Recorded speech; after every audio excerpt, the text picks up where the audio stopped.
يا أيها النبي حرض المؤمنين على القتال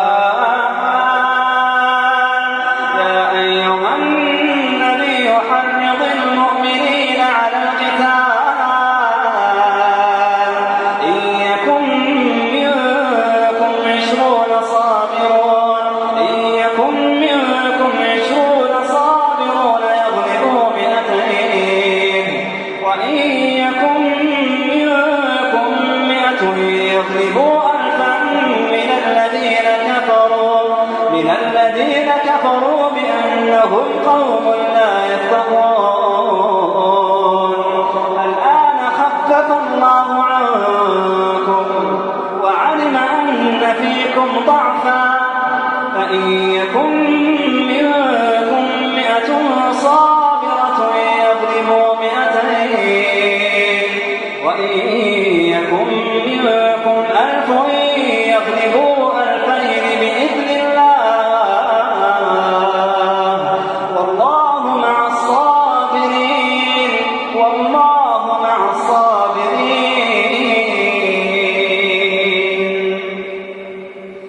ما كان لنبي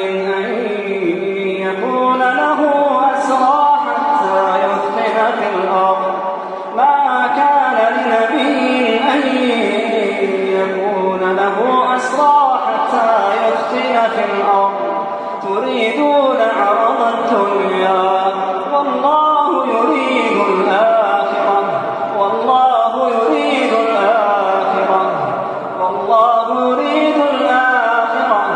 والله عزيز حكيم.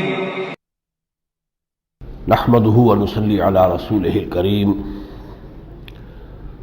اما بعد فاعوذ باللہ من الشیطان الرجیم بسم اللہ الرحمن الرحیم یا ایہا الذین آمنوا اتقوا اللہ حق تقاتہ ولا تموتن الا وانتم مسلمون واعتصموا بحبل اللہ جميعا ولا تفرقوا واذکروا نعمت اللہ علیکم اذ کنتم اعداء فألف بین قلوبکم فاصبحتم بنعمتہ اخوانا وکنتم علی شفا حفرة من النار فانقذکم منها كذلك يبين الله لكم آیاتہ لعلکم تہتدون ولتکن منکم امة يدعون إلى الخير ويأمرون بالمعروف وينهون عن المنکر وَأُولَئِكَ هُمُ الْمُفْلِحُونَ صدق اللہ العظیم.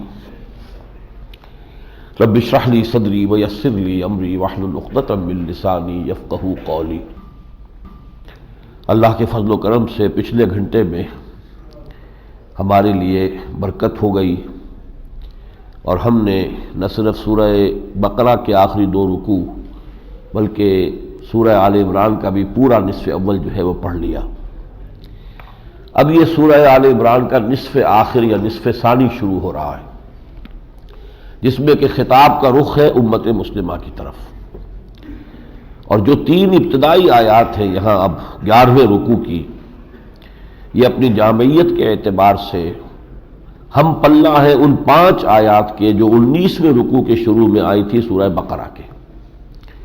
یا ایھا الذین آمنوا استعینوا بالصبر والصلاۃ ان اللہ مع الصابرین ولا تقولوا لمن یقتل فی سبیل اللہ اموات. وہ آیات ذہن میں رکھیے کہ اہل ایمان سے خطاب کا آغاز ہوا تو وہ بڑی جامع ہدایات انہیں دی گئی. بالکل اسی طرح یہ 3 آیات جو ہیں اب جو اس سورہ مبارکہ میں آ رہی ہیں نہایت پروفاؤنڈ ہیں. ان میں ایک پورا لائحہ عمل موجود ہے امت مسلمہ کے لیے. 3 نکات ہیں 3 آیات میں بیان ہوئے. پہلا نکتہ یا ایھا الذین آمنوا اتقوا اللہ حق تقاتہ ولا تموتن الا وانتم مسلمون. اہل ایمان اللہ کا تقوی اختیار کرو جتنا کہ اس کے تقوی کا حق ہے، اور دیکھنا ہرگز مت مرنا مگر فرما برداری کی حالت میں. پہلی بات یہ کہ افراد تیار ہو، افراد میں تقوی ہو، فرما برداری ہو، حلال اور حرام کی جو ہے تمیز موجود ہو، حلال پر اکتفا کر رہے ہو، حرام سے اجتناب کر رہے ہو، فرائض کا وہ ادا کر رہے. جب تک یہ نہیں ہوگا تو قومیں جو ہے وہ کیسے بہتر ہو جائیں گی. انفرادی اصلاح سب سے پہلے، جیسے کہ کوئی فصیل ہو تو اینٹوں کو پہلے مضبوط آپ بنائیں تو پھر تبھی اس سے فصیل جو ہوگی وہ مضبوط ہوگی۔ اینٹیں کچی ہیں تو چاہے بہترین مسالہ لگا دیجئے، اس میں سیمنٹ لگا دیجئے، کچھ اور لگا دیجئے، فصیل تو کچی رہے گی۔ تو پہلے افراد کی تیاری ہے، تقویٰ، اور مت مرنا مگر حالت فرما برداری میں، اور چونکہ معلوم نہیں موت کب آ جائے تو طے کر لو کہ کوئی لمحہ نافرمانی میں نہیں گزارنا، مبادا اسی لمحے موت آ جائے۔ وہ موت جو ہے وہ حالت فرما برداری کی موت تو نہیں ہوگی۔ شراب پی ہوئی ہے، اسی کے نشے کی حالت میں جان نکل گئی تو یہ موت کون سی موت ہوئی؟ یہ تو نافرمانی کی حالت کی موت ہوئی۔ اب دوسرا مرحلہ ہے، جب یہ اینٹیں تیار ہو گئی، افراد تیار ہو گئے، اب انہیں جمع کرنا ہے۔ وَاعْتَصِمُوا بِحَبْلِ اللَّهِ جَمِيعًا وَلَا تَفَرَّقُوا، اللہ کی رسی کو مضبوطی سے تھام لو اور تفرقے میں نہ پڑو۔ یہ جمعیت، اجتماعیت، جماعت کی شکل میں ہو جاؤ، نظم و ضبط والی جماعت۔ اب یہاں جو نوٹ کیجئے، پچھلا جو رکوع تھا جو ہم پڑھ چکے ہیں اس میں آیا تھا وَمَن يَعْتَصِم بِاللَّهِ فَقَدْ هُدِيَ إِلَىٰ صِرَاطٍ مُسْتَقِيمٍ، جو اللہ سے چمٹ گیا اس میں تو اس کی ہدایت ہو گئی سیدھے راستے کی طرف۔ سوال پیدا ہو سکتا تھا اللہ سے کیسے چمٹے؟ اللہ تو ایک جو کوئی مادی حقیقت تو نہیں ہے کہ جس سے چمٹ جایا جائے۔ یہاں اب اس کو کھول دیا، وَاعْتَصِمُوا بِحَبْلِ اللَّهِ جَمِيعًا، اللہ کی رسی سے چمٹ جاؤ، مضبوطی سے تھام لو اللہ کی رسی۔ اور اللہ کی رسی کیا ہے اس کی وضاحت محمد رسول اللہ نے کی صلی اللہ علیہ وسلم۔ متعدد احادیث ہیں، حضرت علی سے مروی ہے کہ یہ ہے حبل اللہ المتین، یہ قرآن جو ہے یہ ہے اللہ کی مضبوط رسی۔ عبداللہ ابن مسعود سے القرآن حبل اللہ المتین، یہ اللہ کی رسی ہے جو بڑی مضبوط ہے، من السماء الی الارض، آسمان اور زمین کے درمیان تنی ہوئی ہے۔ اور بھی احادیث ہے۔ تو قرآن کے ساتھ جڑ جانا، تمسک بالقرآن، یہ گویا کہ مسلمانوں کی اجتماعیت کا ذریعہ بنے گا۔ جتنا قرآن سے جڑے ہوں گے ذہنی ہم آہنگی ہو گئی، افکار ایک جیسے ہوں گے، مقاصد ایک جیسے ہو جائیں گے، آئیڈیل آپ کا وہی ہوگا، آئیڈیالوجی وہی ہوگی۔ اور ظاہر بات ہے کہ یہ انسانوں کو جمع کرنے کے لیے ضروری ہے پہلے نظریات اور خیالات اور مقاصد کی ہم آہنگی ہو، تبھی کوئی اتحاد جو ہے پائیدار ہو سکتا ہے۔ ورنہ کوئی مصنوعی اتحاد جتنے بنتے رہے، ہمارے ہاں آپ کو معلوم ہے ان کا جو حشر ہوتا ہے وہ تو سب کے سامنے ہے۔ وَاعْتَصِمُوا بِحَبْلِ اللَّهِ جَمِيعًا وَلَا تَفَرَّقُوا۔ اب یہاں خاص طور پر ذکر کیا جا رہا ہے عرب میں کتنی خانہ جنگی رہتی تھی، جب ڈرتے رہتے تھے، کہیں پانی پینے پلانے پہ جھگڑا، کہیں گھوڑا آگے بڑھانے پہ جھگڑا، یہ جھگڑے چل رہے تھے۔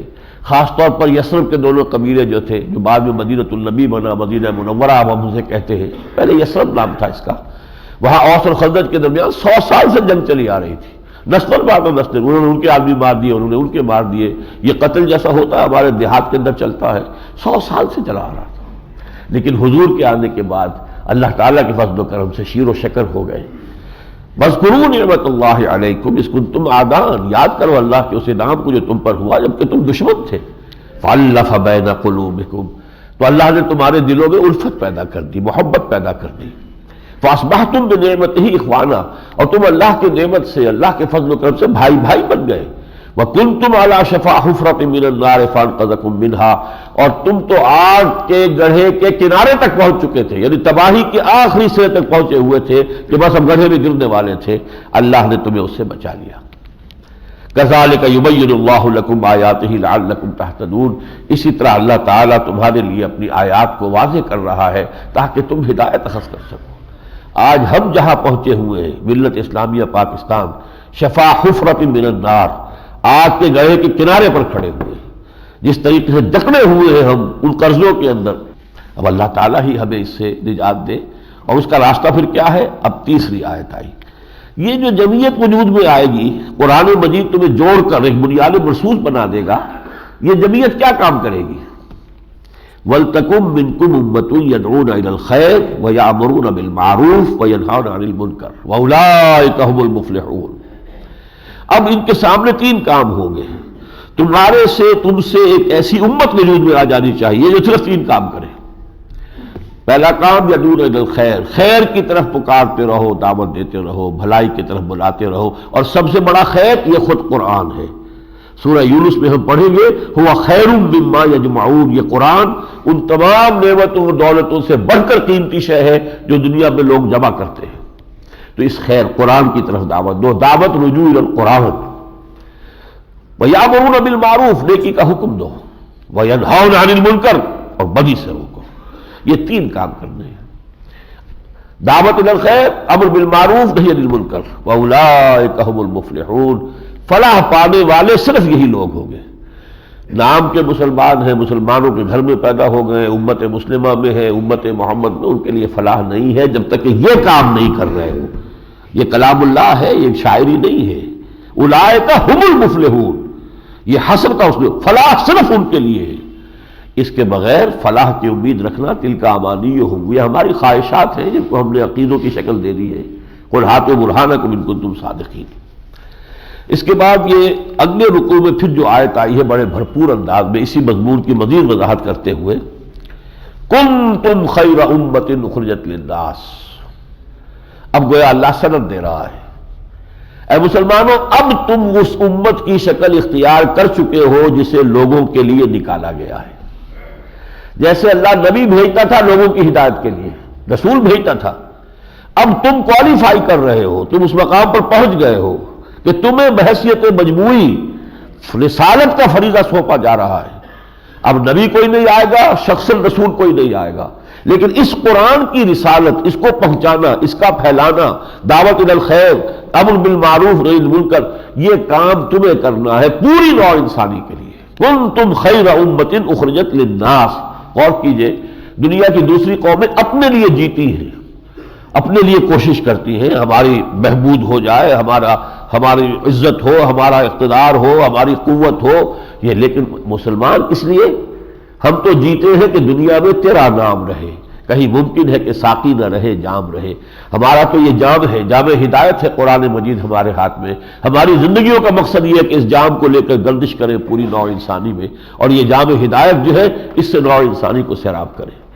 کنتم خیر امۃ اخرجت للناس تأمرون بالمعروف وتنہون عن المنکر وتؤمنون باللہ. تمہارا کام تو ہے کہ نیکی کا حکم دو، بدی سے روکو، اور اللہ پر ایمان پختہ رکھو. اللہم وفقنا لہذا، اے اللہ ہمیں اس کی توفیق عطا فرما. اللہم ربنا اجعلنا منہم، اے اللہ ہمیں ایسی ہی جماعت بننے کی توفیق عطا فرما.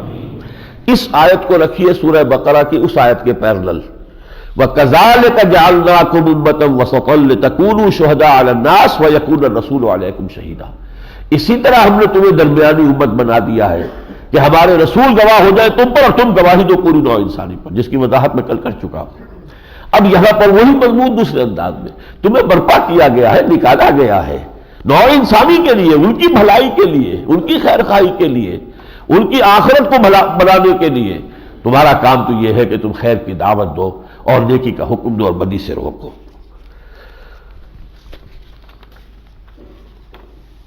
اس کے بعد ایک ہدایت آئی ہے اگلے رکوع میں، کیونکہ اب بڑی کشمکش کا دور شروع ہو چکا تھا. یا ایھا الذین آمنوا لا تتخذوا بطانۃ من دونکم لا یالونکم خبالا. اے اہل ایمان، تم اپنے بھیدی اور اپنے دلی اور جگری دوست مت بناؤ سوائے اپنے ہی میں سے لوگوں کو. یعنی چونکہ عرصے سے رہ رہے تھے، 3 قبیلے یہود کے موجود تھے، بنو قینقاع، بنو نذیر، بنو قریظہ. 2 قبیلے یہ تھے جو یمن سے آ کر آباد ہوئے تھے، اوس اور خزرج. ان کے آپس کے تعلقات تھے، دوستیاں تھیں، اٹھنا بیٹھنا تھا، تمدنی اور تہذیبی جو ہے آپس میں مراسم تھے. اب اسلام کا جب معاملہ آ گیا تو اب مرحلہ یہ ہے کہ ایک تصادم ان کے درمیان چل رہا ہے. تو مسلمانوں کو روکا جا رہا، اب ان سے دوستی نہ کاٹو، ان کو اپنے بھیدی نہ بناؤ، اس لیے کہ تم سمجھ رہے ہو کہ اب یہ دوستی ہماری ثابت چل رہی ہے. لا یالونکم خبالا، یہ تمہارے لیے کسی برائی میں کوئی کمی نہیں کرتے. ودوا ما عنتم، انہیں تو محبوب ہے وہ شے جو تمہیں مشکل میں ڈال دے. قد بدت البغضاء من افواہہم، ان کے منہوں سے بھی ان کی دشمنی اور ان کا عناد جو ہے وہ ظاہر ہو چکا ہے. وما تخفی صدورہم اکبر، اور جو ان کے سینوں کے اندر مخفی ہے وہ اس سے بھی بڑا ہے. ان کے اندر دشمنی ہے، یہ تمہارے خلاف جو ہے بڑے سے بڑا قدم اٹھانے سے جو ہے کہیں ہچکچائیں گے نہیں. تم یہ سمجھ رہے ہو کہ یہ ہمارے وہی پرانے دوست ہیں، ہمارے تو پرانے خاندانی مراسم چلے آ رہے ہیں.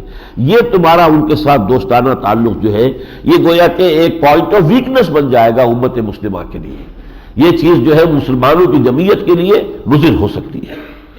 ہاں انتم اولئک تحبونہم ولا یحبونکم، یہ تم ہو جو ان سے محبت کرتے ہو لیکن وہ تم سے محبت نہیں کرتے. وَتُؤْمِنُونَ بِالْكِتَابِ كُلِّهِ، تم تو پوری کی پوری اور ساری کتابوں کو مانتے ہو، قرآن کو بھی، تورات کو بھی، انجیل کو بھی. وَإِذَا لَقُوكُمْ قَالُوا آمَنَّا، اور ان لوگوں کا حال یہ ہے جب تم سے ملاقات ہوتی ہے تو کہتے ہیں ہم بھی ایمان رکھتے ہیں. وَإِذَا خَلَوْا عَضُّوا عَلَيْكُمُ الْأَنَامِلَ مِنَ الْغَيْظِ، اور جب وہ اپنی خلوت میں ہوتے ہیں تو تمہارے اوپر غیظ و غضب کی وجہ سے اپنی انگلیاں کاٹتے ہیں. قُلْ مُوتُوا بِغَیظِکُم، میں نبی کہہ دیجئے مرو اپنے اسی غیظ کے اندر، جل مرو اپنی اسی غیظ و غضب اور حسد کی آگ میں. ان اللہ علیم بذات الصدور، اللہ تعالیٰ واقف ہے جو کچھ کے لوگوں کے سینوں کے اندر ہے. ان تمسسکم حسنۃ تسؤہم، اگر اے مسلمانوں تمہیں کوئی خیر پہنچ جاتا ہے، کوئی کامیابی حاصل ہو جاتی ہے، بھلائی پہنچتی ہے، انہیں بہت بری لگتی ہے، کھلتی ہے. وَإِن تُصِبْكُمْ سَیِّئَةٌ یفرحوا بِہَا، تمہیں کوئی تکلیف آتی ہے، کوئی مصیبت آ جاتی ہے، کوئی نقصان پہنچتا تو بڑے خوش ہوتے ہیں. ان تصبروا وتتقوا، لیکن یہ کہ یہ کشمکش تو چلے گی اگر تم نے صبر کی روش اختیار کی اور تقوی پر کاربند رہے. لا یضرکم کیدہم شیئا، ان کی ساری چالیں، کانسپریسیز، ان کی سازشیں جو ہے تمہارا کچھ نقصان نہیں کر سکیں گی. ان اللہ بما یعملون محیط، یقیناً جو کچھ وہ کر رہے ہیں اللہ ان کا احاطہ کیے ہوئے ہے. اللہ سے تو نہیں نکل سکتے، اللہ نے انہیں گھیرے میں لیا ہوا ہے، ان کی ساری چالیں، ساری تدبیریں بالآخر تو اللہ تعالیٰ کے احاطے کے اندر ہے. یہ دو رکوع جو تھے، اس میں 10 رکوع جو ہے نصف ثانی کے، ان میں سے یہ 2 رکوع تھے جن میں مسلمانوں سے خطاب ہوا، بنیادی ہدایات دی گئیں اس کشاکش کے ضمن میں کہ جو شروع ہو چکی ہے، اور یہ کہ مسلمانوں کا بنیادی رول کیا ہے، بحیثیت امت مسلمہ تمہارے کرنے کا اصل کام کیا ہے. اب آ رہے ہیں 6 رکوع 60 آیات مکمل، یہ غزوہ احد کے بیان میں ہے. اور یہ سمجھ لیجئے کہ غزوہ احد جو ہے سن 3 ہجری میں پیش آیا، شوال کے مہینے میں. میں یہ عرض کر چکا ہوں کہ اگرچہ رمضان سن 2 میں غزوہ بدر ہو چکا ہے، اس وقت اس کے تاریخی پس منظر کو ذہن میں رکھیے، 1 سال 1 مہینے پہلے غزوہ بدر ہو چکا. اس کا ذکر آئے گا آگے چل کر قرآن میں، وہ سورہ انفال میں ہے. یہ ترتیب مصحف اس طور سے ہے، وہ زمانی ترتیب کے اعتبار سے ترتیب نہیں ہے. یہ جو شکست ہوئی تھی زبردست قریش کو، اور 70 سرکردہ ان کے لیڈر مارے گئے تھے بدر میں، اس کی وجہ سے ان کے اندر جو ہے انتقام کی آگ بھڑکی ہوئی تھی. آخر عرب تھے، ان کی اپنی ایک روایات تھی، انہوں نے چارپائیوں پر سونا چھوڑ دیا، کوئی چیزیں اچھی غذا استعمال کرنی چھوڑ دی. وہ سوگ کے عالم میں رہے ہیں کہ جب تک انتقام نہیں لے لیں گے اس وقت تک جو ہے اب زندگی کے کسی عیش سے ہم بہرہ اندوز نہیں ہوں گے. بہرحال اگلے ہی سال پھر 3000 کا لشکر تیار کر کے، اب ابو جہل تو مر چکا تھا اور بھی بڑے بڑے، عتبہ ابن ربیعہ بھی مر چکا تھا، وہ تو سب واصل جہنم ہو چکے تھے بدر کے میدان میں. اب ابو سفیان تھے، میں اس لیے ادب سے نام لے رہا ہوں کہ بعد میں وہ ایمان لے آئے، لیکن یہ کہ بہرحال اس وقت تک اب وہ سربراہ تھے قریش کے، ان کی سرکردگی میں یہ لشکر آیا. اس نے پڑاؤ ڈال دیا آ کر دامن احد میں. یہ شمال میں ہے، اگرچہ جنوب سے آیا تھا لشکر تو جنوب میں پڑاؤ ہونا چاہیے تھا، لیکن جنوب میں ہر رات ہے، وہ لاوے کی چٹانوں سے بنے ہوئے میدان ہیں جن پر گھوڑے اور اونٹ چل نہیں سکتے، اس لیے یہ شمال میں جانا پڑتا ہے، اور مدینے کے وہاں احد ہے. وہاں جب یہ صورتحال حضور کے سامنے آئی تو حضور نے مشورہ کیا. حضور کا کوئی ذاتی رجحان بھی یہی تھا کہ مدینے میں قلعہ بند ہو کر دفاع کیا جائے، اور یہی بات عبداللہ ابن ابی نے بھی کہی. اب یہ اتفاق کی بات ہے، عبداللہ ابن ابی جو منافقین کا سردار تھا، بات اس کی بھی وہی تھی، نیتیں مختلف ہوتی ہیں، بات ایک ہو سکتی ہے، لیکن یہ کہ جب عام مسلمانوں کے سامنے معاملہ رکھا تو انہوں نے کہا، جوش و خروش کا مظاہرہ کیا کہ ہم اس طرح عورتوں کی طرح بند ہو کر اور مقابلہ کریں، ہمیں تو کھل کر میدان میں مقابلہ کرنا ہے، ہمیں شہادت چاہیے، شہادت ہے مطلوب و مقصود مومن، نہ مال غنیمت نہ کشور کشائی، تو ہم تو میدان میں چل کر لڑیں گے. حضور نے ان کی رائے پر فیصلہ کر دیا. تو حضور نکلے 1000 کی نفری لے کر مدینے سے، لیکن اگلی ہی صبح جب وہ لشکر آمنے سامنے ہوئے ہیں تو عبداللہ ابن ابی 300 آدمی لے کر واپس ہو گیا. یعنی یہ 300 منافق تھے، عبداللہ ابن ابی کے ساتھی تھے. اس سے آپ اندازہ کر سکتے ہیں کہ 3 سال میں مدینے کے اس مسلمان معاشرے میں نفاق کا پودا کتنا جو ہے وہ پروان چڑھ چکا تھا، کہ تقریباً 1/3 نفری جو ہے وہ منافقین پر مشتمل تھی. وہ چلے گئے، اور اس کے نتیجے میں 2 اور بھی اہل ایمان میں سے 2 اور گھرانے تھے، ان کو بھی وقتی طور پر تھوڑا سا تزلزل پیدا ہوا، لیکن پھر اللہ نے ان کو حوصلہ دیا، وہ جمے رہے.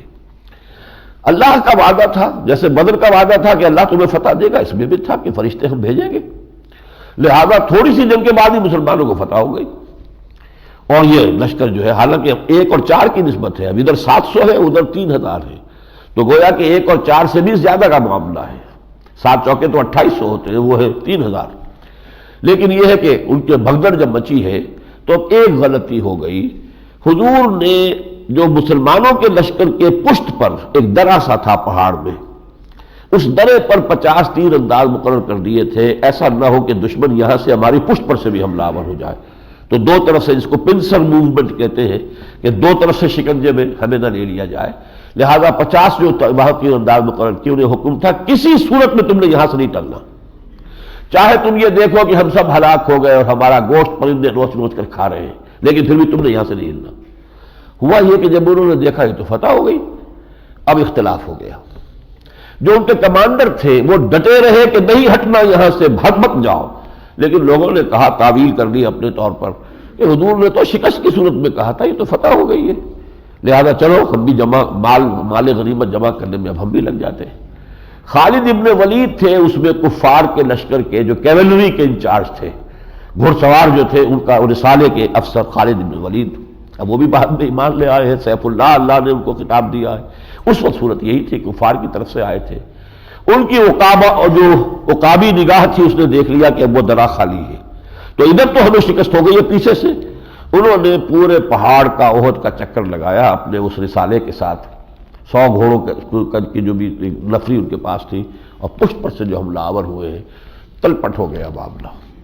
پھر یہ ہے کہ مسلمانوں کے 70 افراد شہید ہو گئے، حضرت حمزہ شہید ہو گئے، مصعب بن عمیر شہید ہو گئے، حضور شدید زخمی ہوئے، دندان مبارک شہید ہوئے، حضور پر غشی طاری ہوئی، اتنا خون بہہ گیا۔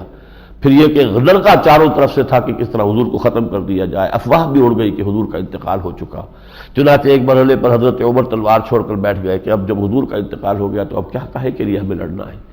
یہ کیفیت مسلمانوں پر جو آئی ہے، ایک بہت بڑی جو سمجھیے آزمائش، بہت بڑی آزمائش، بہت بڑی آزمائش۔ لیکن اس کے بعد پھر یہ ہوا ہے کہ حضور نے پھر مسلمانوں کو حکم دیا کہ پہاڑ کے اوپر چڑھ جاؤ، تو جب کوہ احد پر چڑھ گئے تو اب یہ دامن میں فوج تھی، اگرچہ اس وقت بھی کچھ لوگوں نے کہا ابو سفیان سے کہ ہمیں پہاڑ کے اوپر چڑھ کر ان کو ختم کر دینا چاہیے، یہ تو بالکل ختم ہو چکے ہیں اس وقت، ہم آگے چلیں، ان کا پیچھا کریں اور پہاڑ پر جا کر انہیں ختم کریں۔ ابو سفیان نے کہا نہیں، اب یہ اللہ کی طرف سے ہوتا ہے، اس نے کہا کہ اندیشہ ہے وہ اوپر ہے، اوپر سے وہ پتھراؤ بھی کریں گے، یہ بھی کریں گے، یہ اس میں زیادہ ہمارا لاس ہو جائے گا، لہذا وہ چلے گئے۔ کوئی فیصلہ کن فتح انہیں حاصل نہیں ہوئی، لیکن مسلمانوں کو ایک بہت بڑا چرکا لگ گیا۔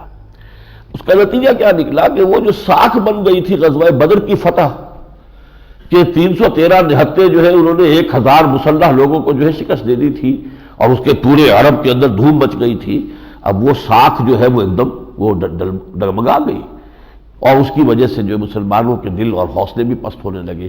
تو ان 6 رکوعوں میں آپ دیکھیں گے کہ کچھ واقعات کا بھی تذکرہ ہے، اس جنگ کے دوران جو واقعات پیش آئے، ان آیات کو تو میں چھوڑوں گا، اتنا وقت ہمارے پاس نہیں ہے، لیکن ایک مین تھیم جو ہے کہ یہ آزمائش جو آتی ہے یہ کیوں آتی ہے؟ اے مسلمانوں، تمہیں یہ شکست عارضی جو ہو گئی تھی کیوں ہو گئی تھی؟ اور پھر یہ کہ ہم یہ کر سکتے تھے کہ تمہاری غلطی کے باوجود ہم کنڈول کر دیتے، معاف کر دیتے، اور کوئی تمہارے اوپر یہ سختی نہ آتی، لیکن ہم نے چاہا کہ تم اب اس آزمائش میں مبتلا ہو جاؤ۔ اس کی حکمت کیا ہے، اس کا فلسفہ کیا ہے؟ تو یہ مضامین ہے جو بنیادی طور پر ان رکوعوں کے اندر آئے ہیں۔ آغاز ہوتا ہے اس کا وَإِذْ غَدَوْتَ مِنْ أَهْلِكَ تُبَوِّئُ الْمُؤْمِنِينَ مَقَاعِدَ لِلْقِتَالِ۔ اے نبی ذرا یاد کیجئے اس وقت کو جب کہ آپ نکلے تھے اپنے گھر والوں کے پاس سے صبح کے وقت، اور آپ اہل ایمان کو مورچوں پر بٹھا رہے تھے، واللہ سمیع علیم، اور اللہ تعالیٰ سب کچھ سننے والا اور جاننے والا ہے۔ اس کے بعد جو ہے کہ لوگوں نے کہا، اور اللہ تعالیٰ کی طرف سے بھی پھر یہ بشارت آ گئی کہ اللہ کے فرشتے آئیں گے اور مدد ہوگی۔ لیکن یہ کہ صورتحال جو ہے وہ میں نے تفصیل چونکہ آپ کو کسی قدر بتا دی ہے، حالت جو ہے وہ الٹ گئی۔ اس میں کہیں حضور صلی اللہ علیہ وسلم کی بھی زبان مبارک سے یہ الفاظ نکل گئے، جب آپ کے چہرہ مبارک پر وار پڑا ہے، دندان مبارک شہید ہوئے ہیں، اور یہ جو رخسار کی ہڈی ہے، چونکہ یہ اس کے اوپر وار پڑا تھا تو خون کا فوارہ چھوٹا ہے، اور اتنا خون بہا ہے کہ آپ بے ہوش ہو گئے۔ اس وقت آپ کی زبان سے الفاظ نکل گئے کیف یہدی اللہ قوما خضبوا وجہ نبیہم بالدم، اللہ ایسی قوم کو کیسے ہدایت دے گا جس نے اپنے نبی کے چہرے کو خون سے رنگ دیا۔ یہ بات بھی اللہ کو پسند نہیں آئی۔ اب ذرا اندازہ کیجیے، العبد عبد وان ترقى، بندہ بندہ ہی ہے چاہے کتنا ہی بلند مقام ہو جائے، والرب رب وان تنزل، رب رب ہے، اس کی شان اپنی ہے۔ لہذا فرمایا لیس لک من الامر شیء او یتوب علیہم او یعذبہم فانہم ظالمون، اے نبی آپ کے ہاتھ میں کوئی اختیار نہیں ہے، یہ ہمارا پروگیٹو ہے، ہم چاہیں گے تو انہیں عذاب دیں گے، چاہیں تو ہم ان کے توبہ قبول کر لیں گے۔ آپ اندازہ کیجئے وہی خالد ابن ولید ہے اور اسی کو اللہ تعالیٰ حضور سے خطاب دلوا رہے ہیں، خالد سیف من سیوف اللہ، یہ اللہ کی تلواروں میں سے ایک تلوار ہے۔ تو دامن وہ جو طائف میں ہوا تھا حضور نے دعا نہیں کی تھی، کوئی بد دعا نہیں کی تھی، حالانکہ فرشتہ آ گیا تھا کہ آپ اگر کہیں اللہ تعالیٰ نے مجھے بھیجا ہے ملک الجبال پہاڑوں کا فرشتہ ان دونوں پہاڑوں کو ٹکرا دوں جس کے مابین یہ طائف کی بستی آباد ہے، نہیں فرمایا نہیں، ہرگز نہیں، کیا پتہ اللہ تعالیٰ ان کی اگلی نسلوں کو ایمان کی اسلام کی توفیق دے۔ یہاں یہ اس وقت جو بھی جذبات کی کیفیت ہوئی، بہرحال بشریت سے خالی نہیں ہوتا نبی بھی، اور اگر کہیں کوئی خطا ہو جاتی ہے تو اللہ تعالیٰ فوراً اس کی اصلاح فرما دیتا ہے، یہی محفوظیت اور معصومیت ہے۔ تو فرمایا لیس لک من الامر شیء، آپ کا اختیار کوئی نہیں ہے، او یتوب علیہم او یعذبہم، اللہ تعالیٰ چاہے گا تو ان کی توبہ قبول کر لے گا، انہیں رجوع کرنے کی توفیق دے گا، چاہے گا تو عذاب دے گا، فإنہم ظالمون، اس لیے کہ ظاہر بات ہے کہ وہ ظالمین میں سے ہے، اس میں تو کوئی شک نہیں ہے۔ اب وہ جو پسماندگی مسلمانوں پر طاری ہو گئی تھی، حوصلے پست ہوئے، بہت بڑا چرکا لگا تھا۔ آپ سمجھیے چھوٹی سی بستی مدینے کی، اس میں سے 70 افراد جو ہے وہ شہید ہو گئے، گھر گھر کوہرام مچا ہوا ہے اور عورتیں ماتم کر رہی ہیں۔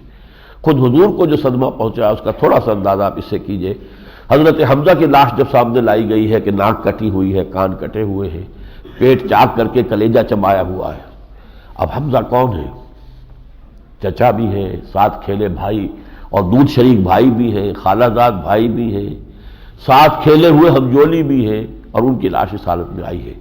بہرحال وہ کوہ ہمالہ، صبر کا کوہ ہمالہ کہیے، اس وقت وہ اپنے جذبات کو قابو میں رکھا ہے، لیکن جب مدینے میں آئے ہیں اور انصار کے گھرانوں سے لوگوں کی خواتین کے رونے کی آوازیں آ رہی تھی تو آپ کی زبان سے بھی الفاظ نکل گئے، اما حمزہ فلا بواکی لہو، ہائے حمزہ کے لیے تو کوئی رونے والی بھی نہیں ہے، اس لیے کہ حمزہ تو مہاجرین میں سے ہے نا، اب یہاں رشتہ دار تو نہیں ہے ان کے، اگر کہیں حمزہ مکے میں ہوتا اور وہاں اس کا ساتھ یہ معاملہ ہوا ہوتا تو طوفان بچا ہوتا، عبد المطلب کا بیٹا حمزہ اس کے ساتھ یہ معاملہ ہوا، لیکن یہ تو یہاں پہ تو صورتحال اور ہے۔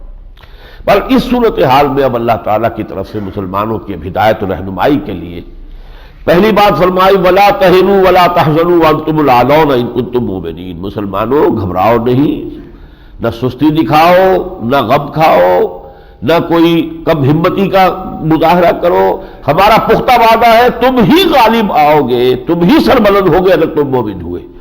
یعنی یہ کہ یہ کچھ اونچ نیچ تو ہوتی ہے، تلک الایام نداولها بین الناس، بالآخر غلبہ تمہیں حاصل ہوگا، فتح تمہیں حاصل ہوگی، یہ ہمارا تم سے پختہ وعدہ ہے۔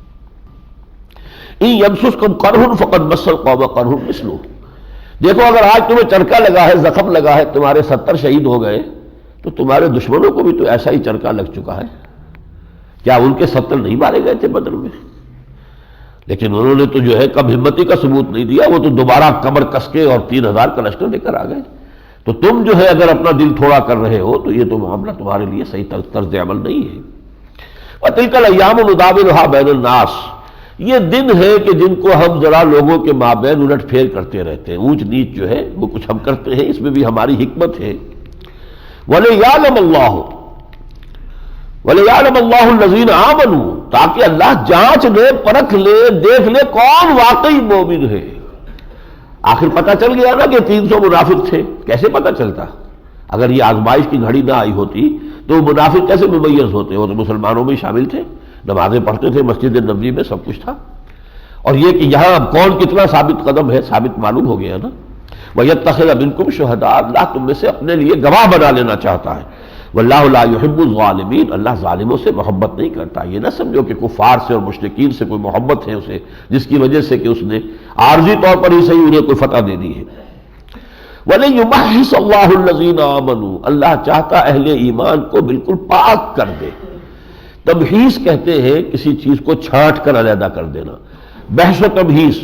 آپ پہلے کڑیدتے ہیں زمین کو، پھر یہ کہ اس میں سے جو بھی کنکر نکلے ہیں پھر ان کو اپنے ایک خاص قسم کے کنکر آپ کو چاہیے تو پھر پھٹک کر ان کنکروں کو علیحدہ کرتے ہیں۔ تو اب یہ کہ تمہارے اندر گڑبڑ ہے، کچھ مومنین صادقین بھی ہے، کچھ منافقین بھی شامل ہو گئے، قانوناً تو سب کے سب مسلمان ہیں، لیکن اللہ چاہتا ہے کہ اہل ایمان کو بالکل پاک اور خالص کر لے۔ وَيَمْحَقَ الْكَافِرِينَ، اور کافروں کو پھر مٹا دے۔ ام حسبتم ان تدخلوا الجنہ، اب یہ آیت سورہ بقرہ میں بھی آئی تھی۔ ام حسبتم ان تدخلوا الجنہ ولما یاتکم مثل الذین خلوا من قبلکم مستهم الباساء والضراء وزلزلوا حتى يقول الرسول والذین آمنوا معه متى نصر اللہ الا ان نصر اللہ قریب۔ اب یہاں پر بھی وہ آ گئی، ام حسبتم ان تدخلوا الجنہ، کیا تم نے سمجھا تھا کہ جنت میں داخلہ ہو جائے گا ٹھنڈے ٹھنڈے؟ وَلَمَّا يَعْلَمِ اللَّهُ الَّذِينَ جَاهَدُوا مِنكُمْ، ابھی تو اللہ نے دیکھا ہی نہیں ہے کہ تم میں سے کون واقعتاً جہاد کرنے والے ہیں۔ وَيَعْلَمَ الصَّابِرِينَ، ابھی اللہ نے پوری طرح امتحان لے کر نہیں دیکھا ہے کہ کون ہے حقیقت میں صبر کرنے والے۔ وَلَقَدْ كُنْتُمْ تَمَنَّوْنَ الْمَوْتَ مِنْ قَبْلِ أَنْ تَلْقَوْهُ، اس سے پہلے تو تم موت کی تمنائیں کیا کرتے تھے، شہادت کی موت کی آرزو کرتے تھے، اس سے پہلے کہ تم موت سے تمہاری ملاقات ہوتی۔ فقد رأیتموہ، اب تم نے اس موت کو بہت قریب سے دیکھ لیا ہے۔ وانتم تنظرون۔ وما محمد الا رسول، اور دیکھو محمد اس کے سوا کچھ نہیں کہ اللہ کے رسول ہیں۔ قد خلت من قبلہ الرسل، ان سے پہلے بھی بہت سے رسول گزر چکے ہیں۔ افإن مات أو قتل انقلبتم على أعقابكم، تو کیا اگر وہ فوت ہو گئے یا قتل ہو گئے تو تم اپنی ایڑیوں کے بل واپس مڑ جاؤ گے؟ محمد نے تمہیں ہدایت کا راستہ دکھایا، تم ہدایت پر آ گئے، محمد کا فرض پورا ہو گیا۔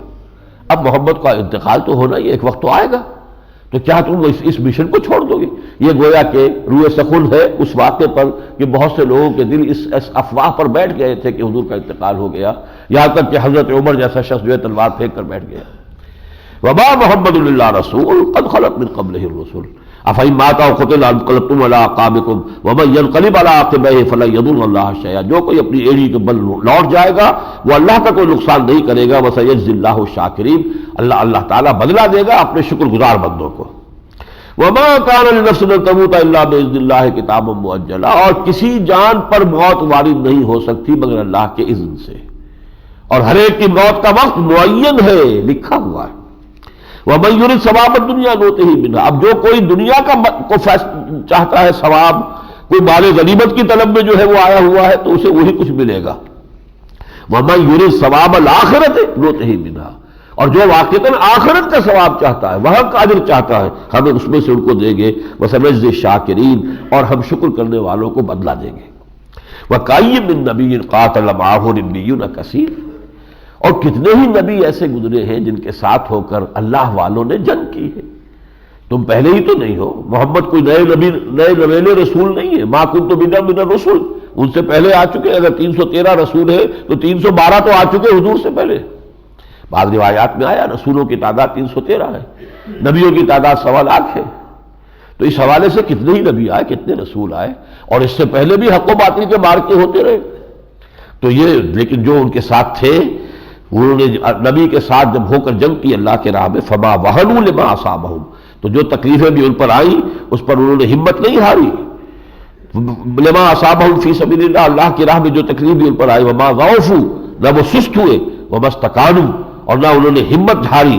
واللہ یحب الصابرین، واللہ یحب الصابرین، اللہ تو صبر کرنے والوں سے محبت کرتا ہے۔ وما كان قولهم الا ان قالوا، اور ان کا قول تو یہی تھا ہر حال میں، انہوں نے یہی کہا ربنا اغفر لنا ذنوبنا واسرافنا فی امرنا، اے رب ہمارے بخش دے ہمارے لیے ہمارے گناہ اور ہماری خطائیں، اور ہم سے اگر کوئی زیادتی ہو گئی ہے ہمارے معاملے میں، وثبت اقدامنا، ہمارے قدموں کو جما دے، وانصرنا علی القوم الکافرین، اور ہمیں کافروں پر کے خلاف ہماری مدد فرما۔ فآتاہم اللہ ثواب الدنیا وحسن ثواب الآخرہ واللہ یحب المحسنین، تو اللہ تعالیٰ نے انہیں دنیا کا ثواب بھی دیا، دنیا کی کامیابی بھی دی، اور آخرت کا بہترین ثواب عطا فرمایا، اور یقیناً اللہ محبت کرتا ہے محسنین سے۔ اب اس کے بعد جو آیت ہے 16ویں رکوع میں یہ بہت ہی جامع ہے، اس پورے معاملے پہ تبصرہ ہے کہ مسلمانوں یہ دیکھو یہ تمہیں عارضی شکست سے دوچار کیوں ہونا پڑا۔ ہم نے وعدہ خلافی نہیں کی، ہمارا وعدہ تھا کہ مدد آئے گی اور تمہیں فتح مل جائے گی، فتح ہو گئی تھی۔ وَلَقَدْ صَدَقَكُمُ اللَّهُ وَعْدَهُ، دیکھو مسلمانوں تم سے اللہ نے اپنا وعدہ سچا کر دیا تھا، اِذْ تَحُسُّونَهُم بِإِذْنِهِ، جبکہ تم ان کو کاٹ رہے تھے، جس طرح کی گاجر اور مولی کاٹی جاتی ہے اللہ کے اذن سے، اس طرح تم کاٹ رہے تھے۔ حَتَّى إِذَا فَشِلْتُمْ، یہاں تک کہ جب تم ڈھیلے پڑے، ڈسپلن، جب ڈسپلن کے اندر ڈھیل دی تم نے، حکم نہیں مانا اپنے اس کمانڈر کا، لوکل کمانڈر کی خلاف ورزی کی، حضور کے حکم کی تو تعویل کر لی، چلیے کہ حضور نے شکست کی صورت میں بتایا تھا یہاں تو فتح ہو گئی ہے، پر جو لوکل کمانڈر وہ تو انسسٹ کر رہا ہے، اور ظاہر بات ہے ڈسپلن میں تو آپ کو پابندی کرنی ہے لوکل کمانڈر کی۔ حتی اذا فشلتم، جبکہ تم نے ڈھیلے پن کا ثبوت دیا، وتنازعتم فی الامر، اور تم جھگڑے آپس میں، اور تم نے یہ جو ہے تعویل کی اور اختلاف کیا، وَعَصَيْتُم مِّن بَعْدِ مَا أَرَاكُم مَّا تُحِبُّونَ، اور تم نے نافرمانی کی اپنے اس کمانڈر کی اس کے بعد کہ اللہ نے تمہیں وہ چیز دکھا دی جو تمہیں پسند ہے، فتح یا مال غنیمت، دونوں مفہوم ہو سکتے ہیں۔ جو تمہیں پسند ہے مال غنیمت، میرے نزدیک مال غنیمت یہاں نہیں ہے مراد، بلکہ فتح پسند ہے تمہیں، اس لیے کہ مال غنیمت کا قانون غزوہ بدر کے بعد آ چکا تھا۔ اس سے پہلے ہمیشہ یہ ہوتا تھا جو جس کے ہاتھ جو چیز آ گئی وہ اسی کی ہے، لہذا سب دوڑتے تھے جلد سے جلد جتنا بھی ہم سمیٹ سکیں سمیٹ لیں، لیکن غزوہ بدر کے بعد ہو چکا تھا سارا مال جمع کرو، 5واں حصہ بیت المال کا، اور باقی 4 حصے جو ہے وہ مجاہدین میں تقسیم ہو جائیں گے، جو سوار ہے اس کو دوہرا حصہ، جو پیدل ہے اسے اکیلا حصہ، برابر برابر۔ لہذا اب مال غنیمت کے لیے بھاگ دوڑ کرنے کی ضرورت نہیں تھی، ہر ایک کو اطمینان ہونا چاہیے تھا کہ ہمارا حصہ تو ہمیں مل جائے گا چاہے ہم یہاں کھڑے رہیں۔ لیکن فتح جو ہے اصل میں جب یہاں دنیاوی کامیابی کو آدمی مقصود بنا لے گا تو اس سے خطا ہو جائے گی۔ تصور یہ رہنا چاہیے کہ کامیابی صرف آخرت کی کامیابی ہے، دنیاوی کامیابی مقصود نہیں ہے، اللہ تعالیٰ دے دے نور علی نور، اس کا فضل ہے، اس کا کرم ہے، لیکن نہیں، ہمیں جو مطلوب ہے وہ در حقیقت آخرت کی کامیابی ہے۔ من بعد ما اراکم ما تحبون منکم من یرید الدنیا ومنکم من یرید الآخرہ، تم کچھ گڑبڑ سے ہو، ابھی تم میں سے ایسے لوگ بھی ہیں کہ جن کا اصل مقصود دنیا ہے، اور ایسے بھی ہے کہ جن کا اصل مقصود آخرہ ہے۔ ثم صرفکم عنہم لیبتلیکم، ہم یہ کر سکتے تھے کہ اس کے باوجود کنڈون کر دیتے تمہاری اس غلطی کو، اس کے باوجود تمہیں کوئی غضب نہ پہنچنے دیتے، لیکن نہیں، ہم نے خود تمہارا رخ موڑ دیا ان کی طرف سے تاکہ تمہاری آزمائش کرے، لیبتلیکم، تاکہ تمہیں ابتلا میں ڈالے، تاکہ اس امتحان میں سے تم گزرو، ورنہ یہ کہ آج کنڈون کر دیں گے یہ کمزوری تو جو کی تو رہے گی۔ آج تمہیں سبق مل رہا ہے کہ نظم کی اگر تم نے خلاف ورزی کی ہے تو یہ نتیجہ نکلا ہے، تو آئندہ جو ہے تم اپنے نظم کو، ڈسپلن کو، سم و طاعت کے نظام کو مضبوط رکھو گے، تو یہ تمہاری تربیت کا کے لیے لازمی تھا کہ یہ چرکا تمہیں لگتا۔ وَلَقَدْ عَفَا عَنْكُمْ، جو خطا تم سے ہوئی اللہ معاف کر چکا ہے، وَاللَّهُ ذُو فَضْلٍ عَلَى الْمُؤْمِنِينَ، اور اللہ تعالیٰ جو ہے اہل ایمان پر بہت بڑا فضل کرنے والا ہے۔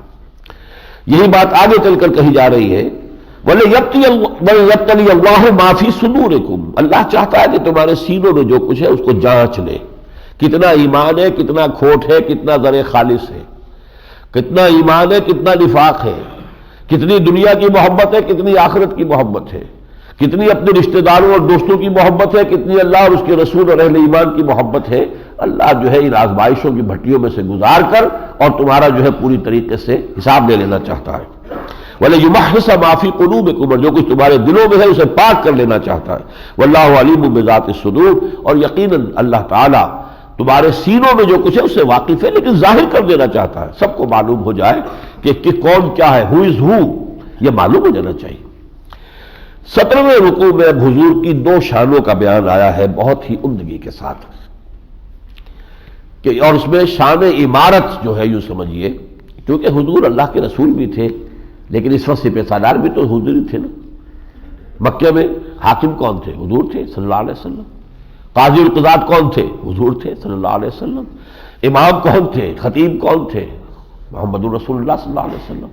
تو یہاں جو امارت کا منصب ہے جو حضور کو حاصل تھا، مسلمانوں کی امارت، ایک امیر میں کیا صفات ہونے چاہیے، اس لیے کہ یہ کام تو آگے بھی ہونا ہے، اللہ کے دین کے لیے جہاد ہونے ہیں، اللہ کے دین کے لیے جماعتیں بنیں گی، تو انہیں دیکھنا چاہیے کہ امیر کے اندر کیا اوصاف ہونے چاہیے۔ وہ حضور کا وہ نقشہ بیان کیا جا رہا ہے جو ہمارے لیے ہمیشہ کے لیے رہنمائی بن جائے گا۔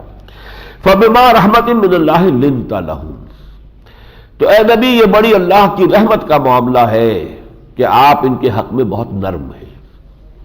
وَلَوْ كُنْتَ فَظًّا غَلِيظَ الْقَلْبِ، اور اگر ہوتے آپ تند خو اور سخت دل، لَانفَضُّوا مِنْ حَوْلِكَ، یہ سب چھٹ جاتے آپ کے ارد گرد سے چلے جاتے چھوڑ کر۔ وہ جو اقبال نے کہا ہے، کوئی کارواں سے ٹوٹا کوئی بدگماں حرم سے، کہ امیر کارواں میں نہیں خوئے دل نوازی۔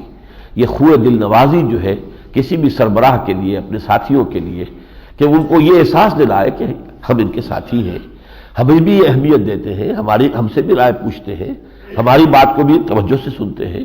جب تک یہ کیفیت نہیں ہوگی، فَبِمَا رَحْمَةٍ مِّنَ اللَّهِ لِنْتَ لَهُمْ وَلَوْ كُنْتَ فَظًّا غَلِيظَ الْقَلْبِ لَانفَضُّوا مِنْ حَوْلِكَ فَاعْفُ عَنْهُمْ، تو ان کی خطاؤں سے درگزر کرتے رہا کیجئے، وَاسْتَغْفِرْ لَهُمْ، اور نہ صرف خود درگزر فرمائیں، اللہ سے استغفار کرتے رہا کیجئے ان کے لیے، اے اللہ ان کو بخش دے، ان سے خطا ہو گئی، غلطی ہو گئی، اے اللہ ان کو معاف فرما دے۔ وَشَاوِرْهُمْ فِي الْأَمْرِ، اور انہیں اپنے مشورے میں شامل رکھیے۔ یہ نہیں کہ چونکہ انہوں نے ایک مرتبہ یہ معاملہ کیا تھا لہذا آئندہ سے ان کی کوئی بات نہیں سنی جائے گی، نہیں، مشاورت میں شامل رکھیے، اس لیے کہ اس سے ایک سینس آف بلانگنگ پیدا ہوتی ہے کہ ہماری بات بھی سنی جاتی ہے، ٹھیک ہے، ہمیں بھی بات کہنے کا موقع ہے۔ یہ دستور زباں بندی ہے کیسا تیری محفل میں، یہاں تو بات کرنے کو ترستی ہے زباں میری، نہیں، موقع ہونا چاہیے، رفقاء کو اپنی بات کہنے کا بھرپور موقع دیا جائے۔ فَإِذَا عَزَمْتَ، لیکن مشورے کے بعد جب آپ فیصلہ کر لیں، اور یہاں عزمتا ہے، واحد کی ضمیر ہے، جب آپ فیصلہ کر لیں، کوئی گنتی سے نہیں ہوگا کہ 1500 آدمی جمع ہے تو چونکہ یہاں پہ 800 کی رائے یہ ہے تو لہذا یہ فیصلہ ہو گیا، 700 کی رائے جو ہے وہ رد کر دی، نہیں، یہاں یہ کہ آخری فیصلہ امیر کے ہاتھ میں ہے، مشورہ کھلا ہو، بات ہو پوری۔ فَإِذَا عَزَمْتَ، جب آپ فیصلہ کر لیں، فَتَوَكَّلْ عَلَى اللَّهِ، تو اللہ پر توکل کیجئے، إِنَّ اللَّهَ يُحِبُّ الْمُتَوَكِّلِينَ، یقیناً اللہ تعالیٰ توکل کرنے والوں سے محبت کرتا ہے۔ إِن يَنصُرْكُمُ اللَّهُ فَلَا غَالِبَ لَكُمْ، اے مسلمانوں اگر اللہ تمہاری مدد کرے گا تو کوئی تم پر غالب نہیں آ سکتا۔ وَإِن يَخْذُلْكُمْ، اور اگر خدا نہ خواستہ اللہ ہی تمہارا ساتھ چھوڑ دے، فَمَنْ ذَا الَّذِي يَنصُرُكُمْ مِنْ بَعْدِهِ، پھر کون ہے جو تمہاری مدد کر سکے گا اس کے بعد۔ وَعَلَى اللَّهِ فَلْيَتَوَكَّلِ الْمُؤْمِنُونَ، اور اللہ ہی پر توکل کرنا چاہیے اہل ایمان کو۔ ایک شان تو یہ ہے بحیثیت امیر کے، ایک شان کیا ہے، حضور کا بنیادی عمل کیا تھا، آپ نے اپنے ساتھیوں کی تربیت کس عمل سے کی ہے، کس طور سے کی ہے، ٹریننگ پروگرام کیا تھا۔ لَقَدْ مَنَّ اللَّهُ عَلَى الْمُؤْمِنِينَ إِذْ بَعَثَ فِيهِمْ رَسُولًا مِّنْ أَنفُسِهِمْ، اللہ نے بڑا احسان کیا اہل ایمان پر کہ اٹھایا انہی میں سے ایک رسول جو انہی میں سے ہے۔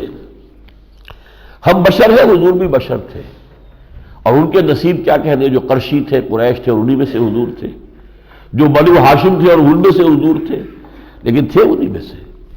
فرمایا انہی میں سے ایک رسول، کوئی فرشتہ آ جاتا، وہ ہم سے کوئی بات کہتا تو ہم کہتے میاں تم تو فرشتے ہو، تمہیں تو کوئی ضرورت زندگی کی ہے نہیں، نہ تو کوئی خواہشات ہے، تو تم جو چاہو نیکی کے کام کرتے چلے جاؤ، ہمارے ساتھ تو 100 دن اندر لگے ہوئے۔ لیکن یہ کہ انسانوں ہی میں سے رسول بھیجے ہیں، ان کے ساتھ بھی وہ سارے تقاضے تھے، پیٹ انہیں بھی لگا ہوا تھا، بھوک انہیں بھی لگتی تھی، غزوہ احزاب میں پتھر آپ نے بھی باندھا ہے اپنے پیٹ پر، اور خون جو فوارہ چھوٹا ہے آپ کے زخم لگنے سے بھی، تو آپ انہی میں سے ایک شخص کو رسول بنایا ہے۔ اور وہ کیا کرتا ہے، یتلو علیہم آیاتہ، 2 دفعہ یہ مضمون آ چکا ہے سورہ بقرہ میں۔ حضرت ابراہیم اور اسماعیل کی دعا کیا تھی، ربنا وابعث فیہم رسولا منہم یتلو علیہم آیاتک ویعلمہم الکتاب والحکمہ ویزکیہم۔ پھر 18ویں رکوع میں آیا، کما ارسلنا فیکم رسولا منکم یتلو علیکم آیاتنا ویزکیکم ویعلمکم الکتاب والحکمہ۔ اب تیسری مرتبہ آ رہا ہے۔ یہ 4 ہیں الفاظ کے جو نہایت اہم ہیں، اور ان میں حضور کا بنیادی طریقے تعلیم و تربیت، وہ کیا ہے، اللہ کی آیات پڑھ کر سنائی جائے، اس لیے کہ آیات قرآنیہ ہی منبع اور سرچشمہ ہے ایمان کا، یقین کا۔ وہ جنس نہیں ایمان جسے لے آئیں دکانیں فلسفہ سے، ڈھونڈے سے ملے گی عاقل کو یہ قرآن کے سپاہوں۔ پھر یزکیہم، جب ایمان دل میں پیدا ہو جائے گا تو تزکیہ خود بخود ہو جائے گا۔ پتہ جھڑ میں پتے جھڑ جاتے ہیں کہ نہیں درختوں پر سے، اسی طریقے سے برے اعمال در حقیقت جسم کے اندر، دماغ میں، دل میں برائیاں ہیں جس کی وجہ سے برے اعمال کا ظہور ہو رہا ہے، دماغ اور دل کی صفائی ہو جائے گی، یہ سب برائیاں جھڑ جائیں گی۔ یزکیہم ویعلمہم الکتاب والحکمہ، اور تعلیم دیتا ہے انہیں کتاب اور حکمت کی۔ وَإِن كَانُوا مِن قَبْلُ لَفِي ضَلَالٍ مُّبِينٍ، اور اس سے پہلے تو یقیناً تم بڑی کھلی گمراہی کے اندر مبتلا تھے۔ پھر فرمایا وہی فلسفہ، وَمَا أَصَابَكُمْ يَوْمَ الْتَقَى الْجَمْعَانِ فَبِإِذْنِ اللَّهِ، دیکھو جو کچھ یہ دو لشکر جب آپس میں بھڑے تھے جس روز، یعنی یہ غزوہ احد، تو جو کچھ تم پر پڑا ہے وہ اللہ کے اذن کے بغیر نہیں آیا ہے۔ یہ جو عارضی شکست ہوئی ہے یہ بھی اذن رب کے بغیر، اذن رب کے بغیر تو پتہ بھی نہیں ہلتا، تو اللہ کے اذن کے بغیر نہیں ہے۔ وَمَا أَصَابَكُمْ يَوْمَ الْتَقَى الْجَمْعَانِ فَبِإِذْنِ اللَّهِ وَلِيَعْلَمَ الْمُؤْمِنِينَ، وہی فلسفہ دوبارہ اللہ دیکھ لینا چاہتا ہے کون ہے حقیقی مومن، یقین رکھنے والے۔ وَلِيَعْلَمَ الَّذِينَ نَافَقُوا، اللہ چاہتا ہے کہ چھلنی لگا دے، منافق علیحدہ ہو جائے۔ وہ ہو گئے 300 چلے گئے، نمایاں ہو گئے، لوگوں کو معلوم ہو گیا کون کیا ہے۔ حالانکہ مسجد نبوی میں جب حضور خطبہ دینے کھڑے ہوتے تھے تو یہ عبداللہ ابن ابی چونکہ سردار تھا، بڑا خزرج کا سردار تھا، اور حضور کی آمد سے پہلے اس کی تاج پوشی ہونے والی تھی، وہ یثرب کا بادشاہ اس کے بنانے والے تھے۔ حضور آ گئے، بے تاج بادشاہ آ گیا صلی اللہ علیہ وسلم، تو اس کے وہ سارے خواب چکناچور ہو گئے، لہذا اس کو شدید دشمنی تھی حضور سے۔ لیکن وہ اپنی چودراہٹ جتانے کے لیے جب حضور خطبہ دینے کھڑے ہوتے تھے تو پہلے خود کھڑا ہوتا تھا، دیکھو لوگوں یہ اللہ کے رسول ہیں، ان کی بات بڑی توجہ سے سننا، لیکن یہ کہ دل میں اس کے ایمان نہیں تھا۔ اب یہ چھلنی لگی ہے تو پتہ چلا نا کہ کون کیا ہے، عبداللہ ابن ابی کی حقیقت کیا ہے۔ وَلِيَعْلَمَ الَّذِينَ نَافَقُوا، اللہ جان لینا چاہتا ہے کہ کون منافق ہے۔ وَلَا تَحْسَبَنَّ، اب یہ وہ آیت پھر آ گئی ہے جو سورہ بقرہ میں ہم پڑھ چکے تھے۔ وَلَا تَقُولُوا لِمَن يُقْتَلُ فِي سَبِيلِ اللَّهِ أَمْوَاتٌ بَلْ أَحْيَاءٌ وَلَٰكِن لَّا تَشْعُرُونَ، یاد ہے 19ویں رکوع کی، یہاں ہمیں وَلَا تَحْسَبَنَّ الَّذِينَ قُتِلُوا فِي سَبِيلِ اللَّهِ أَمْوَاتًا، ہرگز مت سمجھنا ان کو جو اللہ کی راہ میں قتل ہو جائیں کہ وہ مردہ ہیں، بل احیاء، نہیں وہ زندہ ہیں، عند ربہم یرزقون، وہ تو اپنے رب کے پاس رزق پا رہے ہیں، اللہ کی نعمتوں میں سے بہرہ اندوز ہو رہے ہیں۔ اس لیے کہ سمجھ لیجئے جو اللہ کی راہ میں قتل ہو جائے اس کا معاملہ یوم قیامت کے لیے مؤخر نہیں کیا جاتا، ڈائریکٹ اس کا داخلہ جنت میں ہے۔ وہ معاملہ جو ہے عالم برزخ اس پر نہیں آتا، اس کا معاملہ تو جو کا تو سیدھے، بغیر کسی درمیانی کسی اور مرحلے کے۔ تو وہ تو اپنے رب کے پاس پہنچ گئے، وہاں رب کی جو رزق ہے اس کی نعمتیں ہیں اس سے مستفید ہو رہے ہیں۔ فرحین بما آتاہم اللہ من فضلہ، خوشیاں منا رہے ہیں، اور وہ جو اللہ نے اپنے فضل سے انہیں وہاں عطا کر دیا ہے۔ وَيَسْتَبْشِرُونَ بِالَّذِينَ لَمْ يَلْحَقُوا بِهِم مِّن خَلْفِهِمْ، اور وہ خوش وقت ہو رہے ہیں ان لوگوں کے ذکر سے جو ابھی ان کے ساتھ شامل نہیں ہوئے، پیچھے رہ گئے ہیں، کاش وہ بھی جلد از جلد آئیں، دیکھیں اللہ کی نعمتیں جو ہیں ان سے بہرہ ہوں، ہمارے وہ ساتھی، ہمارے وہ بھائی جو ابھی اس نعمت سے جو ہے محروم ہیں۔ اللہ خوف علیہم ولا هم يحزنون، کہ آخری انجام تو یہی ہے کہ ان کے لیے نہ کوئی خوف ہے اور نہ کوئی حزن۔ یستبشرون بنعمت من اللہ وفضل، وہ تو خوشیاں منا رہے ہیں اللہ تعالیٰ کی نعمتوں اور اس کے فضل میں۔ وَأَنَّ اللَّهَ لَا يُضِيعُ أَجْرَ الْمُؤْمِنِينَ، یہ بحث جو ہے جو 6 رکوعوں پر مشتمل ہے، اب یوں سمجھیے کہ اس کا اختتام ہو رہا ہے۔ وَلَا يَحْسَبَنَّ الَّذِينَ كَفَرُوا أَنَّمَا نُمْلِي لَهُمْ خَيْرٌ لِأَنفُسِهِمْ، ہرگز نہ سمجھے یہ کافر کہ جو ڈھیل ہم انہیں دے رہے ہیں تو یہ ان کے حق میں بہتر ہے۔ ڈھیل تھوڑی سی مل گئی نا، مسلمانوں کو ایک چرکا لگا کر چلے گئے تو تھوڑے وقت کے لیے ان کے اندر ایک دوبارہ کانفیڈنس پیدا ہو گیا۔ انما نملی لہم، ہم ان کو یہ ڈھیل اس لیے دے رہے لیزدادوا اثما، کہ اور گناہ جمع کر لیں اور وہ بڑے سے بڑے عذاب کے مستحق بنتے چلے جائیں۔ یہ ڈھیل ان کے لیے خیر نہیں ہے، ان کے لیے شر ہے۔ ولا يحسبن الذين كفروا انما نملي لهم خير لانفسهم انما نملي لهم ليزدادوا اثما ولهم عذاب مهين، ان کے لیے اہانت آمیز رسوا کن عذاب ہے۔ ما كان الله ليذر المؤمنين على ما انتم عليه، اور اے مسلمانوں دیکھو اللہ کا یہ طریقہ نہیں ہے کہ جو حالت تمہاری ہے اسی پر تمہیں چھوڑے رکھے۔ حتی یمیز الخبیث من الطیب، وہ تمہارے درمیان چھانٹی کر لینا چاہتا ہے، کتنا مواد پاکیزہ ہے کتنے مومنین صادقین ہوئے اور کتنا یہاں پہ گندگی جمع ہو گئی ہے منافقین کی شکل میں. قانونی طور پر تو سب مسلمان ہیں، تم بھی مسلمان وہ بھی مسلمان، لیکن حتیٰ یمیز الخبیث من الطیب، پاک کو ناپاک سے علیحدہ کر دینا چاہتا ہے. وما کان اللہ لیطلعکم علی الغیب، اور یہ اللہ کا طریقہ نہیں ہے کہ تمہیں غیب پر مطلع کر دے. نبی کو تو کرتا ہے، نبی کو تو معلوم تھا کہ کس کے دل میں نفاق ہے، لیکن یہ کہ یہ علم غیب اللہ اپنے نبی کو دیتا ہے. ولکن اللہ یجتبی من رسلہ من یشاء، اپنے رسولوں میں سے جس کو چاہتا ہے اس کا علم دے دیتا ہے، غیب کا جتنا علم چاہتا ہے رسولوں کو دیتا ہے، لیکن عام لوگوں کو نہیں دے سکتا. تمہیں کیسے معلوم ہوتا یہ منافق ہے اگر یہ امتحان نہ ہوتا اور آزمائش نہ ہوتی؟ فآمنوا باللہ ورسلہ، پس ایمان لاؤ اللہ پر اور اس کے رسولوں پر. وإن تؤمنوا وتتقوا، پھر اگر تم ایمان پر قائم رہو گے، تقوی پر قائم رہو گے، فلکم اجر عظیم، تمہارے لیے بہت بڑا اجر ہوگا. ولا يحسبن الذين يبخلون بما آتاهم الله من فضله هو خيرا لهم، اور وہ لوگ کہ جو بخل کر رہے ہیں اس مال کے بارے میں جو اللہ نے ان کو دیا ہے، وہ یہ نہ سمجھے کہ یہ ان کے لیے خیر ہے. کیونکہ جنگ ہوئی تھی، اس کے لیے ساز و سامان اسلحہ، اس کے لیے ادفاق کی بھی ضرورت تھی، لہذا ایک جو ہے ادھر بھی اشارہ کر دیا گیا کہ جن لوگوں نے اس موقع پر بخل سے کام لیا اور اپنی جو ہے وہ جیبیں جو ہے وہ بند رکھی یا اپنی تجوریوں کے دروازے جو ہے وہ قفل رکھے، وہ یہ نہ سمجھے کہ مال ہمارے پاس ہے تو یہ ہمارے خیر کے لیے، بل ہوا شر لہم، یہی مال ان کے لیے عذاب کا ذریعہ بنے گا. سیطوقون ما بخلوا بہ یوم القیامہ، جس مال میں انہوں نے بخل کیا تھا اس کا طوق بنا کر ان کی گردنوں میں ڈالا جائے گا قیامت کے دن. وَلِلَّهِ مِيرَاثُ السَّمَاوَاتِ وَالْأَرْضِ، اللہ ہی کے لیے ہے میراث، وراثت آسمانوں اور زمین کی. وَاللَّهُ بِمَا تَعْمَلُونَ خَبِيرٌ، اور جو کچھ تم کر رہے ہو اللہ اس سے باخبر ہے. یہاں 6 رکوع ختم ہو گئے، پوری 60 آیات ہے، 6 رکوع ہے. یہ غزوہ احد، اس کے کچھ حالات و واقعات کا بھی بیان ہوا، اس پر تبصرہ بھی ہوا، لیکن اہم ترین لڑی جو ہے اس میں وہ میں نے آپ کے سامنے پوری طریقے سے نمایاں کر دی ہے کہ اللہ تعالیٰ کی حکمت بالغہ یہ ہے کہ امتحان آئیں، آزمائشیں آئیں، تاکہ دودھ کا دودھ پانی کا پانی جدا ہو جائے، حتیٰ یمیز الخبیث من الطیب.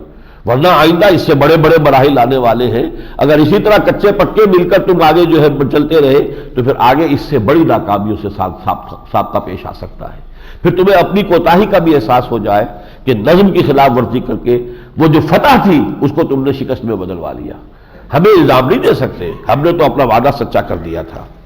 اب آخری 2 رکوع جو ہے سورہ مبارکہ کے، ان میں سے پہلا جو ہے یعنی 19واں رکوع، اس میں کچھ باتیں اہل کتاب کا روح سخن ہے، کچھ مسلمانوں سے ہے، کچھ منافقین سے ہے. اہل کتاب کا تو یہ کہ انہوں نے یہ کہا لقد سمع اللہ قول الذین قالوا ان اللہ فقیر ونحن اغنیاء، اور ان میں منافق بھی شامل ہیں. اللہ نے سن لی ہے بات ان کی جنہوں نے کہا تھا اللہ فقیر ہے ہم غنی ہے، اللہ مانگتا ہے ہم سے دو، اللہ کے راہ میں دو، تو وہ فقیر ہوا، ہم سے مانگ رہا ہم غنی ہوئے. لہذا اللہ نے فرمایا سنکتب ما قالوا، ہم لکھ لیں گے جو کچھ یہ کہہ رہے ہیں. اس میں بڑا غضب ہے کہ پھر جو اس کی پاداش ان کو بھگتنی پڑے گی اپنے اس قول کی اچھی طرح جان لیں. اسی طرح ایک یہود کی طرف سے یہ مطالبہ بھی تھا کہ ہم سے تو اللہ نے وعدہ کیا تھا کہ کسی نبی اور رسول کو نہ ماننا جب تک کہ وہ ایسی قربانی پیش نہ کرے کہ آگ اوپر سے اتر کر اس قربانی کو کھا جائے. یہ پرانے زمانے میں ایسا ہوتا بھی تھا بالفعل، لیکن یہ کہ اس کا جواب دیا گیا کہ تمہارے پاس اس سے پہلے رسول آتے رہے جنہوں نے ایسی نشانیاں بھی دکھائی، تم نے ان کا انکار کیوں کیا؟ در حقیقت تو تمہاری نیتوں کے اندر فساد ہے. لیکن اب اللہ تعالیٰ کا تو پختہ فیصلہ یہ سورہ انعام میں ہمارے سامنے آئے گا کہ ایسا حصی معجزہ ہم کوئی نہیں دکھائیں گے. بس ہمارا معجزہ یہ قرآن ہے، جسے حق کو پہچاننا ہو، سمجھنا ہو، اس قرآن سے سمجھے، نہیں تو دفع ہو. اللہ کو تمہاری ضرورت نہیں ہے، تمہیں اللہ کی ضرورت ہے.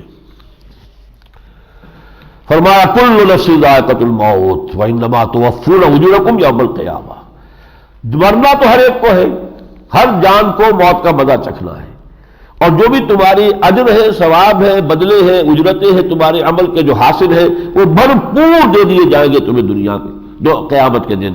اور یہاں پھر وہ اب آیت آ گئی ہے جو سورہ بقرہ کی تھی وَلَنَبْلُوَنَّكُمْ بِشَيْءٍ مِّنَ الْخَوْفِ وَالْجُوعِ وَنَقْصٍ مِّنَ الْأَمْوَالِ وَالْأَنفُسِ وَالثَّمَرَاتِ. یہاں ذرا یہ مجہول کے صیغے میں آئی لَتُبْلَوُنَّ فِي أَمْوَالِكُمْ وَأَنفُسِكُمْ، اے مسلمانوں تمہیں لازماً آزمایا جائے گا تمہارے مالوں میں بھی اور جانوں میں بھی. جانی نقصان بھی تمہیں ہوگا، تمہیں آزمائش آئے گی، مالی نقصان بھی ہوں گے. وَلَتَسْمَعُنَّ مِنَ الَّذِينَ أُوتُوا الْكِتَابَ وَمِن قَبْلِكُمْ وَمِنَ الَّذِينَ أَشْرَكُوا أَذًى كَثِيرًا، اور تمہیں لازماً سننی پڑے گی اہل کتاب سے بھی اور مشرکین سے بھی بڑی ہی تکلیف دہ باتیں سننی پڑے گی۔ وَإِن تَصْبِرُوا وَتَتَّقُوا فَإِنَّ ذَلِكَ مِنْ عَزْمِ الْأُمُورِ، اور اگر تم صبر کا معاملہ کرو اور تقویٰ کے روش پر جمے رہو تو یقیناً یہ بڑے ہمت کے کاموں میں سے ہے۔ اب آخری رکوع جو ہے سورہ مبارکہ کا، اس کی جو عظمت ہے، اس کا جو خاص نقش میرے قلب پر قائم ہے، میں الفاظ میں ادا نہیں کر سکتا۔ اس کے نصف میں ایمان کا سنتھیسس بیان ہوا ہے، وہ جو میں نے کل اور پرسوں بھی یہ الفاظ استعمال کیے، عقل سلیم اور فطرت سلیمہ درجہ بدرجہ خود بخود پہنچتی ہے بعض حقائق تک۔ پہلا درجہ کیا ہے؟ ان فی خلق السماوات والارض واختلاف اللیل والنہار لآیات لأولی الالباب، یقیناً آسمان اور زمین کی تخلیق میں اور رات اور دن کے الٹ پھیر میں نشانیاں ہیں ہوش مند لوگوں کے لیے۔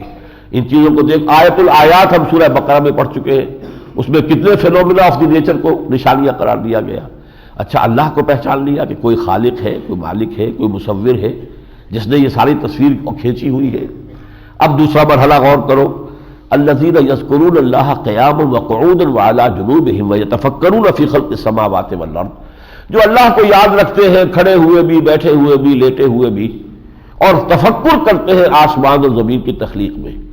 یہ ہے ذکر اور فکر کا امتزاج، ذکر بھی ہے اور فکر بھی ہے۔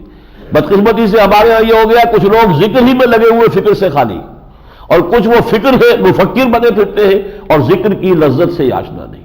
حالانکہ یہ گاڑی کے دو پہیے، ذکر و فکر، اختلاط ذکر و فکر، فقر قرآن اختلاط ذکر و فکر، یہ علامہ اقبال کا مصرع ہے۔ قرآن مجید کا سلوک کیا ہے؟ اختلاط ذکر و فکر، ذکر بھی ہے فکر بھی ہے۔ جب وہ فکر کرتے ہیں تو اس نتیجے پر پہنچتے ہیں، ربنا ما خلقت ھذا باطلا، پروردگار تو نے یہ ساری کائنات بے مقصد تو پیدا نہیں کی، یہاں گھاس کا تنکا بھی نہیں ہے جس کا کوئی مقصد نہ ہو، پرپز لیس کوئی شے نہیں ہے۔ تو انسانی زندگی کا مقصد پھر کیا ہے؟ انسان نے جو خیر اور شر کی تمیز رکھی ہے، اس کا پرپز کیا ہے؟ دنیا میں تو ہم دیکھ رہے ہیں کہ خیر کا نتیجہ الٹا نکلتا ہے، شر کا نتیجہ الٹا نکلتا ہے۔ عیاش عیش کر رہے ہیں وہ کہ جو بدماشیاں کر رہے ہیں اور خیانتیں کر رہے ہیں اور غبن کر رہے ہیں، ان کے عیش ہے، اور جو بیچارہ جو ہے وہ دیانت کے ساتھ کام کر رہا ہے اسے سوکھی روٹی بمشکل مل رہی ہے۔ تو گویا کہ ایک زندگی اور ہونی چاہیے، یہ زندگی اس اعتبار سے نامکمل ہے، اس میں گندم از گندم برویت جو سے جو کا معاملہ نہیں ہو رہا، لہذا ایک اور زندگی حیات اخروی ہونی چاہیے کہ جس میں ان کا بھرپور بدلہ مل جائے۔ ربنا ما خلقت ھذا باطلا سبحانک فقنا عذاب النار، تو پاک ہے اس سے کہ بیکار کسی شے کو پیدا کرے، تو پاک ہے اس سے، بس ہمیں آگ کے عذاب سے بچائیو۔ ربنا انک من تدخل النار فقد اخزیتہ، اے رب ہمارے جسے بھی تو آگ میں ڈال دے گا اسے تو نے رسوا کر دیا، وما للظالمین من انصار، اور ظالموں کا کوئی مددگار نہیں ہوگا۔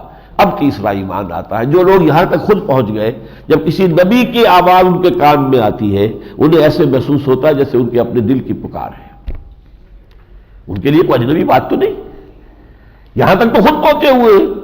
ربنا اننا سمعنا منادیا ینادی للایمان ان آمنوا بربکم فآمنا، پروردگار ہم نے ایک پکارنے والے کی پکار کو سنا کہ وہ ایمان کی ندا لگا رہا ہے کہ اپنے رب پر ایمان لاؤ، بس ہم ایمان لے آئے۔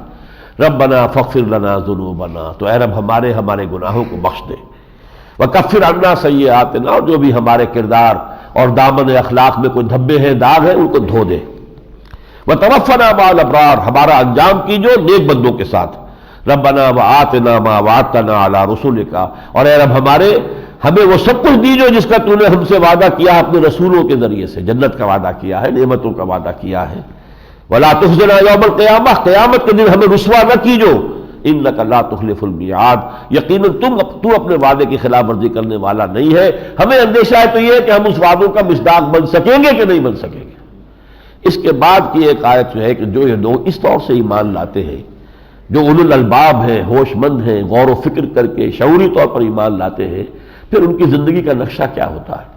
ان کا تن من دھن اللہ کے لیے ہو جاتا ہے۔ فاستجاب لهم ربهم، تو اللہ نے ان کی دعا کو قبول فرمایا، انی لا اضیع عمل عامل منکم من ذکر او انثی، میں کسی بھی عمل کرنے والے کے عمل کو ضائع کرنے والا نہیں ہوں، خواہ وہ مرد ہو خواہ عورت، بعضکم من بعض، تم سب ایک دوسرے میں سے ہی ہو، ایک ہی باپ کے بیٹے بھی ہیں بیٹیاں بھی ہیں، اور ایک ہی ماں کے بطن سے ولادت بیٹوں کی بھی اور بیٹیوں کی بھی۔